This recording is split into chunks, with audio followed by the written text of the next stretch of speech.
ગાંધીનગરમાં food and drugs વિભાગની મોટી કાર્યવાહી. ગાંધીનગરના ગલુદણમાંથી નકલી ઘી બનાવતી ફેક્ટરી ઝડપાઈ છે. ગલુદણમાં એક સાથે 3 નકલી ઘી બનાવતી ફેક્ટરી ઝડપાઈ છે. અંજની, અનુજ અને પરસાનાના નામ પર વેચાતું હતું નકલી ઘી. 3 ફેક્ટરીમાંથી 9,300 કિલો નકલી ઘીનો જથ્થો ઝડપાયો છે. ₹48 લાખનો નકલી ઘીનો જથ્થો જપ્ત કરવામાં આવ્યો છે.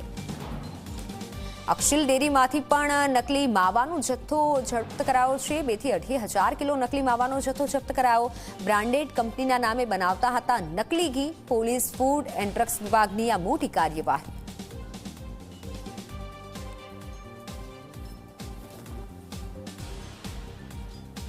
ગાંધીનગર રેન્જની ટીમ દ્વારા લોકલ પોલીસ, FSL અને ફૂડ એન્ડ ડ્રગ્સની ટીમના મદદ સાથે આજે અહીંયા ગાંધીનગરના ગલુદણ ગામમાં એક રેડ પાડવામાં આવી છે.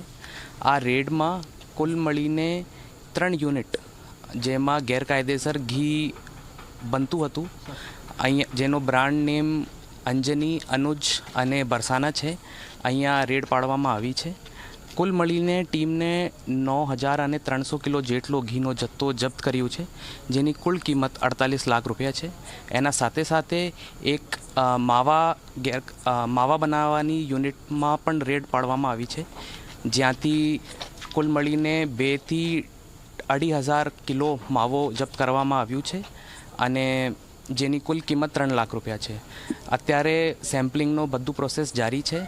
એની લેબ ટેસ્ટિંગ કરવામાં આવશે. એના પછી લેબની રિપોર્ટ આધારિત કાયદેસર કાર્યવાહી હાથ ધરવામાં આવશે.